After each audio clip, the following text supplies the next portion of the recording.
అందరికీ నమస్కారం. ఈ శరీరం పేరు గోమాత్ సురేష్. ఇస్తా లైఫ్ నుంచి ఒక మంచి విషయాలు మనం తెలుసుకోబోతున్నాం. సో ఇస్తా లైఫ్ అంటే న్యాచురల్గా ఉండే రెమెడీస్ అన్నిటిని మీకు చెప్తూ వస్తాయి. అందులో జీవన విధానం ఉంటుంది. ఇంకా చెప్పుకోవాలంటే మీరు ఎలా ఉండాలి, ఎవరు ఏం పని చేస్తున్నారు, ఏమేమి తినాలి అనేది కూడా ఇస్తా లైఫ్ నుంచి మీ అందరికీ అందించబడుతుంది. ఈరోజు అదేవిధంగా ఒక చాలా బలమైన సమస్య ఏంటంటే ఎముకల పుష్టి.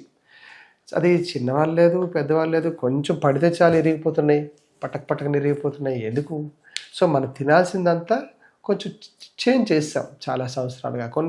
ఒక 30 సంవత్సరాలు వెనక్కి వెళ్తే ఎవరు ఏం పని చేస్తే ఏం తినాలి అదే తినేవారు. మీరు ఒకసారి పల్లెటూర్లు కానీ వెళ్ళారనుకోండి, వాళ్ళకి ఏదైనా కొత్త ఫ్రూట్, ఒక స్ట్రాబెర్రీ కానీ, లిచీస్ కానీ, సో చెర్రీస్ కానివ్వండి, వాళ్ళు తీసుకోరు. ఎందుకంటే మాకు తెలియదు బాబా అంటాడు. ఎందుకు? వాళ్ళకి రేగిపళ్ళు ఇస్తే చాలు, వాళ్ళకి సపోటాలు ఇస్తే చాలు, వాళ్ళకి సీతాఫలం ఉంటే చాలు, అంతే. ఒక తేగలు ఇస్తే చాలు, అవునా? సో తాటి పండ్లు అయితే తింటగలరు. కొత్తది వాళ్ళు యాక్సెప్ట్ చేసేవారు కాదు. ఇప్పుడు ఏంటంటే మనిషి కొత్తదాన్ని కోరుకుంటున్నాడు. దానివల్ల మన బాడీలో పట్టుత్వం చచ్చిపోయింది. పట్టుత్వం అంటే మన బోన్ స్ట్రెంగ్త్నింగ్ కావాల్సింది కాల్షియం, మెగ్నీషియం కానీ, ఇంకా చెప్పుకోవాలనుకుంటే బాడీకి ప్రోటీన్ కావాలి. నేను క్యాస్ట్ని పక్కన పెట్టండి, నేను ఆహారం గురించి, చేసే పని గురించి చెప్తున్నా. కొన్ని మతాలు ఏమవుతుంది, కొన్ని కులాలు ఏమవుతుందంటే వాళ్ళ చేసే పని బట్టి ఫుడ్ని మార్చుకున్నారు. సో రాజులైతే బాగా మాంసం తినాలి అని, లేకపోతే కొన్ని కులవృత్తులు ఉంటాయి, బలం బాగా పెట్టి ఉండేది, వాళ్ళు మాంసం తినాలని చెప్తుంటారు. సో నేను మాంసాన్ని అనట్లే, ప్రోటీన్ అంటున్నా. మీరు ఏవైనా తినండి, పప్పు తినండి, పెరుగు తినండి, మాంసం తినండి, పాలు తాగండి, నాలుక వరకే, బుర్ర వరకే, కళ్ళు వరకే. నాలుక దిగిన తర్వాత బాడీకి ఏం అవసరం లేదు. కానీ కావాల్సింది vitamins, minerals, protein, fibre, carbs, salts, ఇవే కావాలి. సో అవి ఇస్తేనే తీసుకుంటుంది, లేకపోతే షిట్టి కింద పంపిస్తాయి. మీరు తిన్న ఆహార పదార్థంలో ప్రోటీన్ ఉందో లేదో చూసుకోవాలి. What is protein? రోజుకి అంటే మీ కేజీకి, ఒక బాడీ 70 కేజీలు ఉందంటే 1 కేజీకి 0.8 గ్రామ్స్ ప్రోటీన్ అందాలి. అంటే ఒక 70 కేజీలు ఉంటే 756 గ్రాముల ప్రోటీన్ అందాలి. 1 కేజీ మాంసంలో మీకు దొరికేది 150 గ్రాముల ప్రోటీన్. బట్ వాళ్ళు ఏం చేస్తారు? మాంసంతో మసాలా కలుపుకొని తింటారు. అందుకు వాళ్ళకి ప్రాపర్గా డైజెషన్ కాదు. అది లేట్ నైట్ తిన్నారనుకో ఇంకొంచెం విరుద్ధం, లివర్ మీద ఎఫెక్ట్ పడుతుంది, రైట్? సో ఒక పెద్ద పులి ఉందనుకోండి, దాని పంజా కొడితే మంచి స్పీడ్గా ఉంటుంది, ఎంత హార్స్ పవర్ ఉంటుంది. సో అదేవిధంగా జింక్ ఉంటుంది, అదేమైనా మాంసం తింటుందా? కాదు. సో ఏదైతే ఆకుల ద్వారా అది తీసుకొని దాన్ని సిస్టమ్ తయారు చేసుకుంది, ఎవరి సౌష్ఠవం వారిది. కానీ ఇక్కడ పనికి తగ్గట్టుగా ఆహారం తినట్లేదు కాబట్టి ప్రాబ్లం వచ్చింది, రైట్? సో ఇక్కడ ఒక చిన్న పాయింట్ చెప్తా. ఒక మాంసం తిన్న పులి చాలా టైం తీసుకుంటుంది. ప్రతిరోజు బ్రేక్ఫాస్ట్, లంచ్, డిన్నర్కి అలా వెళ్దాం అని చెప్పేసి అనుకోదు. టైం తీస్తుంది. ఎందుకు? డైజెషన్ టైం చాలా ఎక్కువ కావాలి.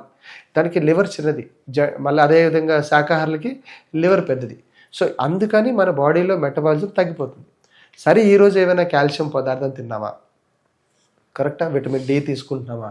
లేకపోతే కాల్షియం తీసుకుంటున్నామా? కొలాజన్ ఏమైనా తీసుకున్నామా? It's a great system collagen అండి. కొలాజన్ 2 అని చాలా ఇంపార్టెంట్.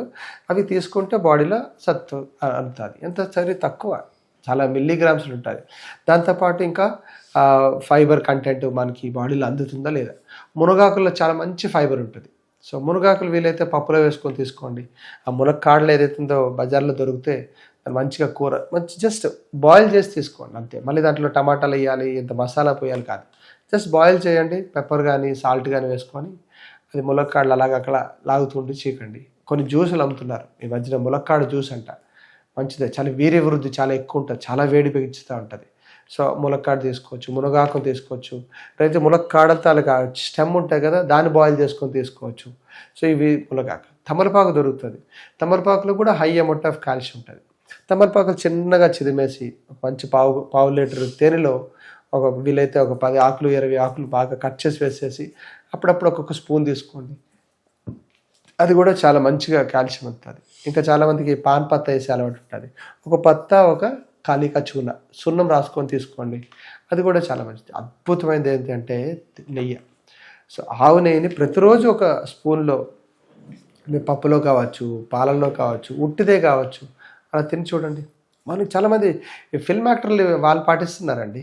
మనకేమైంది? ఒక స్పూన్ నెయ్యి తీసుకుంటాం, ఉదయం పూట తీసుకోండి. బయోటిన్ ఉంటుంది, కాల్షియం ఉంటుంది, విటమిన్స్ అన్నిట్లో ఉంటాయి. ఇది ఇప్పుడుది కాదు, అమృతంతో కూడుకుంది మనకి దేశీ ఆవుల తాలూకు నెయ్యి.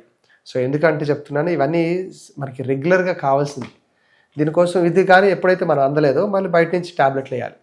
సో టాబ్లెట్లు వేసి మనం పొట్టతో పెంచుకుంటామా? లేదంటే ఇష్టమైన నెయ్యి తీసుకొని లేకపోతే దొరుకుతున్న పళ్ళు గానీ, కూరగాయలు గానీ తినుకోండి మన తాలూకా పొటెన్సీ పెంచుకుంటామా? ప్రోటీన్ పెంచుకుంటామా? మీరే ఆలోచించుకోండి. కావాల్సింది protein and calcium, collagen and vitamin D and K2, D3 అన్నీ కావాల్సి ఉంటాయి. సో ఇలాంటివన్నీ న్యూట్రిషన్ విషయాలు తెలుసుకోవాలనుకుంటే ఇస్తా లైఫ్‌ని సంప్రదించండి. సో మా ఫోన్ నంబర్ 6309527272. సో మరిన్ని విషయాలు ఇంకొన్ని ముందు తెలుసుకుందాం. నమస్కారం.